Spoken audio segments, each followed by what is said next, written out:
अरे बाप रे, ये तो धोती खोलने वाला काम कर रहे हैं। रुके रुकिए, मतलब 5 साल में विधायक एक बार घूमने भी नहीं आए जी। आप हमसे नहीं, आप किसी नुनिया जाकर नुनिया के बस्ती में किसी नुनिया से पूछे ना कि 5 साल में दुख सुख में विधायक आए हैं। यह बहुत बड़ा आरोप लगा रहे हैं। आपके बाढ़ में आए हैं। बरुराज इकलौता विधानसभा है जहाँ के विधायक ने दिन रात मेहनत करके काम किया है।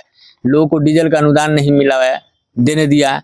दिन रात विधायक इसमें लगे रहे कि किसी तरह किसानों को डीजल का अनुदान नहीं मिले। सड़क नहीं है, नाला नहीं है, बारिश हो जाता है तो ठेवना पर पानी में लोग को बाथरूम जाना पड़ता है। और मोदी जी ने कहा था कि इसी चीनी मिल का मैं चाय पीऊंगा अगली बार जब आऊंगा तो। नमस्कार, आप देख रहे हैं तहलका अपडेट्स। मैं हूं आपका दोस्त गोविंद। विधानसभा चुनाव का आगाज होने वाला है। सभी लोग अपने अपने जनसंपर्क अभियान में लग चुके हैं और पोल खोल की इस राजनीति में इस बार हम आए हैं आपके साथ बरुराज विधानसभा क्षेत्र में, एक ऐसे युवा नेता के पास जो इससे पहले भी चुनाव लड़ चुके हैं। आप इनके चेहरे से भी और इनके अंदाज से भी चिर परिचित होंगे। चलिए हम आपकी मुलाकात सीधे उनसे करवाते हैं। रंजीत झा से मुलाकात करते हैं। इस बार विधानसभा चुनाव आप लड़ेंगे? हाँ बिल्कुल लड़ेंगे, बरुराज से लड़ेंगे। कंफर्म है बरुराज से लड़ेंगे? कंफर्म लड़ेंगे। दलीय उम्मीदवार रहेंगे। दलीय उम्मीदवार रहेंगे, निर्दल नहीं रहेंगे, दल के उम्मीदवार रहेंगे। दलदल में जो उम्मीदवार हैं अभी, उनके बारे में क्या कहिएगा? किस उम्मीदवार के बारे में आप जानते हैं? सब तो यहाँ हर अलग अलग दल से उम्मीदवार लोग हैं।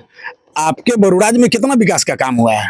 बहुत ज्यादा विकास का काम हुआ है। इतना विकास का काम तो 243 विधानसभा में बरुराज में नहीं हुआ होगा जितना पूरे बिहार में जितना बरुराज में हुआ है। क्या बात कर रहे हैं? सुनिएगा गौर से। बरुराज विधानसभा में इतना विकास का काम हुआ 243 में नहीं है। सुनिए इनसे क्या क्या हुआ है, जरा बताइए। पूरे बिहार के 243 विधानसभा में बरुराज इकलौता विधानसभा है जहाँ के विधायक ने दिन रात मेहनत करके काम किया है। लोगों को डीजल का अनुदान नहीं मिला है, देने दिया। दिन रात विधायक इसमें लगे रहे कि किसी तरह किसानों को डीजल का अनुदान नहीं मिले। अनुदान नहीं देने दिया, नहीं मिला। दलितों का वोट लिए चिराग पासवान का चेहरा आगे करके।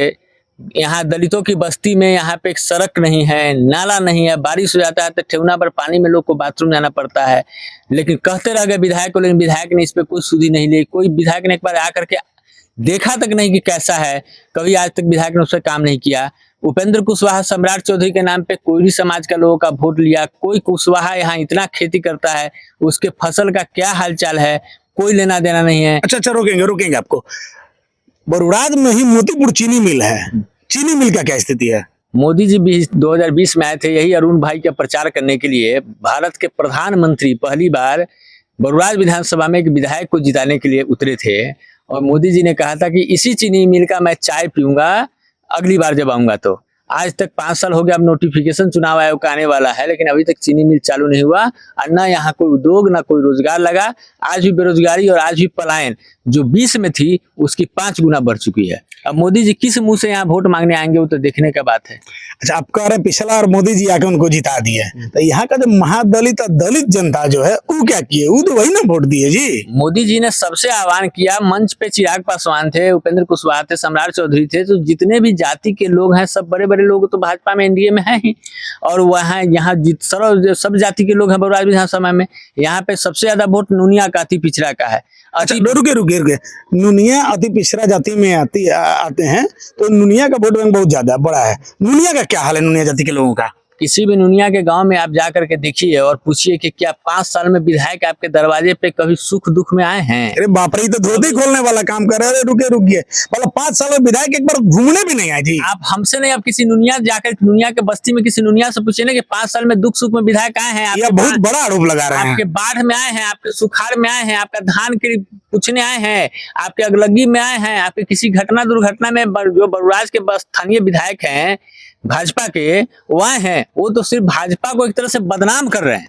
यहाँ पे अगर सच मायने में देखा जाए तो भाजपा पूरे बिहार में कहीं बदनाम हो ना हो, बरुराज में बहुत ज्यादा बदनाम हो रही है। इतनी एंटी इनकमेंसी। अच्छा, भाजपा का इतना चिंता आपको काहे है? नहीं, हमको भाजपा की चिंता नहीं है, लेकिन भाजपा के लोग जो बड़े बड़े, मतलब भाजपा से बैर नहीं है? नहीं, भाजपा से हमारी किसी पार्टी से हमारी बैर नहीं है, लेकिन अरुण भाई की बरुराज में खैर नहीं है इस बार। अरे बाप रे, भाजपा से बैर नहीं और अरुण सिंह की खैर नहीं, हम नहीं बोल रहे हैं, रंजीत झा बोल रहे हैं। इनको देखिए और सुनिए और जनता जनार्दन फैसला कीजिए क्या बोल रहे हैं। कह रहे हैं कि नुनिया समाज के दरवाजे पे गिवे नहीं किए, जबकि सबसे बड़ा वोट बैंक नुनिया समाज का है। ये मेरा ही नारा नहीं है।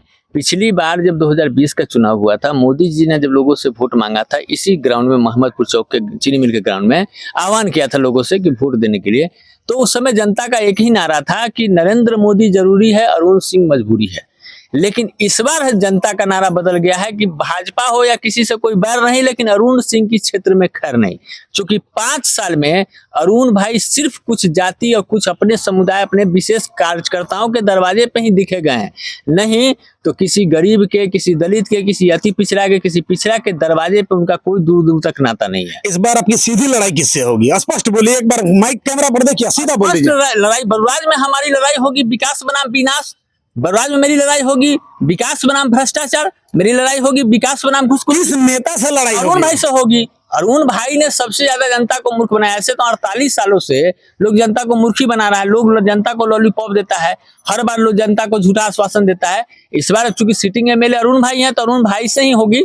हम भी कहते हैं कि अरुण भाई को भी अच्छा से, मतलब कि पूरी तरह से तैयारी के साथ आनी चाहिए, क्योंकि इस बार हमारी उनकी जो है चुनाव में राजनीतिक 2-2 हाथ नहीं, 2-4-10 हाथ, बाहुबल की हाथ जो उनकी है, जो जनता के बीच में जो अराजकता है, उठापटक मारपीट वाली, उठापटक वाली नहीं, हिंसा वाली, राजनीतिक उठापति, लोकतंत्र का जो उठापटक होता है, लोकतंत्र में जो 2-4 हाथ होते हैं वोटों का, वो 2-4 हाथ इस बार लोकतंत्र को बचाने के लिए, डुबाने के लिए, लोकतंत्र को बचाने के लिए, वोट को खरीदने से बचाने के लिए, धन बल का जो इस्तेमाल करते हैं उसको रोकने के लिए, बाप रे बाप, शारीरिक और मानसिक कुश्ती राजनीतिक तौर पे बरुराज का युवा नेता इस बार सनका हुआ है।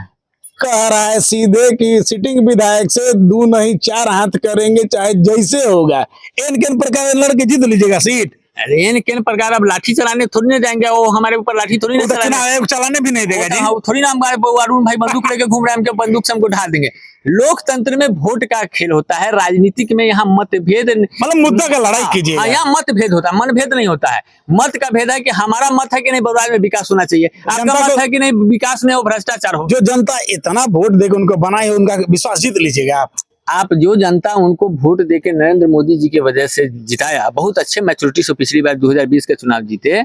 आप बरुराज में 28 पंचायत है, 2 नगर परिषद है, आप कैमरा लेकर के, आप मीडिया के लोग हैं, क्षेत्र में आप घूम जाइए, 80% जनता इस बार एंटी इनकम्बेंसी में उनके प्रति है, उनसे नाराज है, नाखुश है। कारण है कि 5 साल में वो सुध ही नहीं दी जनता का। रंजीत झा के इन आरोपों पर हम बहुत जल्द मिलेंगे बरुराज की जनता के साथ, उनका फीडबैक लेंगे कि अरुण सिंह सच में काम किए हैं या फिर नहीं किए हैं। अगर किए हैं तो फिर रंजीत झा का ये आरोप निराधार है, और अगर किए हैं तो फिर अरुण सिंह से भी पूछा जाएगा आप लोग किए हैं तो फिर रंजीत झा का ये आरोप आप पर क्यों है। बने रहिए तहलका अपडेट्स के साथ, मैं हूं आपका दोस्त गोविंद कुमार।